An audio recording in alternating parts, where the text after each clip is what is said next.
Summer 2003. Paris still glittered, but inside a city hospital the air felt thick, like the room had forgotten how to breathe. Marie Trintignant, gifted actress and daughter of screen legend Jean-Louis Trintignant, lay motionless, the injuries on her face impossible to hide. The news slipped past the hospital doors and detonated across France like a bomb. Just days earlier, she'd been on set, embodying fragile yet fiery characters. Now her name flooded the papers, not for a new film, but for a love story turned catastrophe beyond imagination. The man by her side, musician Bertrand Cantat, frontman of Noir Désir, was no longer the romantic figure the public had admired. His name was suddenly tied to a moment that turned love into a fatal incident that shook Europe. The contrast rattled the country. On one side, a film star honored at Cannes. On the other, a woman brought down by the wrong embrace. A painful truth emerged. Warning signs had been missed. Ugly arguments had been minimized, until everything went past the point of return. The question haunted everyone, from Paris to Vilnius, from movie seats to the courtroom benches. How did a love that seemed incandescent become a tragedy? And why didn't anyone speak up before it was too late? To understand this, we have to rewind to Marie's childhood, where early wounds planted the seeds of a life both luminous and delicate. A Paris afternoon in the 1960 seconds. In a small apartment, a wide-eyed little girl tucked herself into a corner and watched her parents argue.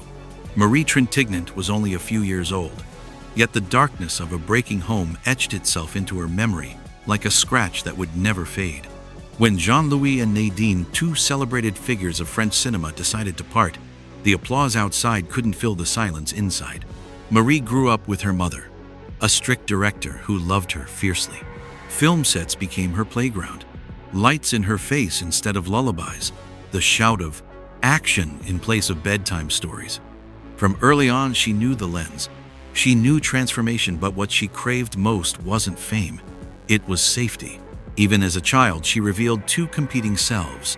One Marie who stood strong before the camera as if it were home turf, and another Marie who was tender, exposed, often adrift in the adult world. Friends remembered a girl both radiant and shadowed, her eyes always carrying something unnamed, a private sorrow no one could quite decode. Those childhood hurts, combined with a deep hunger to be loved, became the underground current of Marie's life. They fueled performances rich with feeling, but they also left her seeking protection in romance, even when that love carried danger. From that cracked emotional ground, the seeds of a final tragedy were sown, waiting to rise in what looked, at first, like destiny. On set, a hard white light swept across Marie's face. She didn't flinch. If anything, her eyes swallowed the lens. From her first role at 17, she shook audiences. She didn't need much dialogue. One look could sketch a soul that was tender and aflame. The press called her the gentle flame of French cinema. Over 2 decades, Marie appeared in more than 30 productions, from comedy to drama, on both big and small screens. She was honored in Berlin and stood alongside Europe's biggest names. Audiences adored her, not just for her delicate beauty, but for the truth in every role, as if she weren't acting at all, but living the character's life.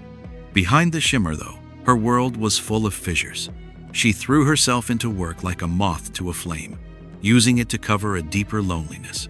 Each success brought new pressure. The public wanted more, and she fell into a deeper hollow within.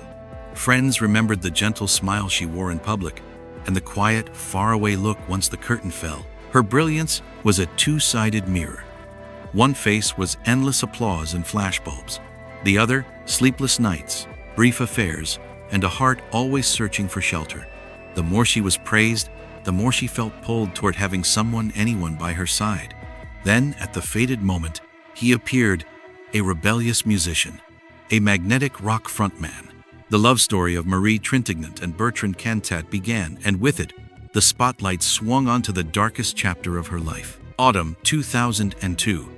Marie met Bertrand Cantat, lead singer of Noir Désir, a man with a gravelly, hypnotic voice, unruly hair, and eyes that burned. When they crossed paths, the press called it a union of two stars, a fragile actress and a defiant bandleader. They were drawn to each other like magnets, brushing off distance, history, even warnings. At first, the romance felt like a sweet storm. They wrote letters, talked through the night, and showed up at parties beaming. Marie believed she had finally found the man who could fill the silence inside her heart, an artist who understood her, who lived by feeling just as she did. Friends said they had never seen her so in love, but the deeper they went, the darker it became. Cantat was known for a volatile temper, jealousy, and a need to control. If Marie chatted with male colleagues, anger flared in his eyes. The fights grew harsher. Once, right on set, he lashed out in a jealous rage, leaving the crew stunned. Still, Marie stayed. She treated his outbursts as passing storms from a turbulent artist's soul. She believed great love came with thunder. But her friends noticed the change. Marie talked less, withdrew more, dodged social plans. Those bright eyes that once lit up the screen were now rimmed with worry. The romance that looked like a fairy tale hardened into an invisible cage. Held tight in the arms of the man she loved, she found that with each passing day, that love felt more like captivity. Within months, in the summer of 2003, that cage snapped shut in a hotel room in Vilnius, where everything broke apart and a love between artists turned into an irreversible tragedy. Late July 2003, Vilnius, Lithuania, where Marie was on a shoot. In the hotel room, the yellow lamp washed over a heavy, airless quiet. Marie and Bertrand were arguing again. Outside, the city slept. Behind the door, a storm raged. Jealous accusations, shouting, then stretches of punishing silence. Marie knew their fights, but that night, the tension soared past its limit. She tried to steady things, but Bertrand's voice grew harsher, his anger tipping into violent action. A terrible pause. Then a blunt, sickening sound split the dark. By the time hotel staff reached the room, Marie lay unconscious on the floor, her face swollen and bruised, her breathing faint. Bertrand, panicked, called for help, but fate could not be reversed. She was rushed to a hospital in Vilnius. Doctors fought to save her, but she never woke up. On the 1st of August 2003, France received the news. Marie Trintignant was gone at 41. The story tore across Europe like a storm. Paris reeled as newspapers filled with Marie's image, not on a red carpet, but on a hospital stretcher. The public was stunned, furious, grieving. Some called it a tragic escalation in a moment of fury. Others said it was the inevitable end of a toxic love ignored for too long. However you framed it, one truth remained. One of French cinema's brightest talents had fallen in the arms of the man she loved. And the question wouldn't fade. Why did no one step in when the warning signs were there from the start? In the aftermath, Vilnius became the epicenter of a global media swarm. Lithuanian police arrested Bertrand Cantat. Images of the once feral rocker, now head bowed before the cameras, became a lightning rod for public anger. The trial began in March 2004. All of France looked to Lithuania, waiting for justice. The courtroom was packed with reporters, cameras fixed on Cantat's hollow stare. Prosecutors laid out the night in brutal detail. The argument, the violence, the devastating result. The defense tried to call it an accident in the heat of the moment. The public didn't buy it. When the sentence came, 8 years in prison for Bertrand Cantat, the room fell silent. For Marie's family, it was more than a legal decision. It carved the loss even deeper. Her father, the ever-composed Jean-Louis Trintignant, wept in public. Her mother, Nadine, turned grief into a call to action, speaking out fiercely against violence in the name of love. In Paris, thousands came to say goodbye. The funeral procession slipped through the streets under a blanket of white flowers. Colleagues, friends, and fans lined the sidewalks. No one held back tears as her coffin disappeared into the cemetery, an aching farewell to an artist whose life had been cut short. In the weeks that followed, the hidden corners came to light. Friends recalled pleas for help that went unheard. Paparazzi remembered photos of Marie's tired, distant eyes. France was forced to confront a truth. Violence in intimate relationships spares no one, not even the most famous. From then on, Marie's story became a warning, a demand that society stop looking away from small cracks before they split lives apart. Marie Trintignant left at 41, creating a void in French cinema that cannot be filled. More than 30 roles supporting and led bear witness to a raw, honest talent who inhabited every character completely.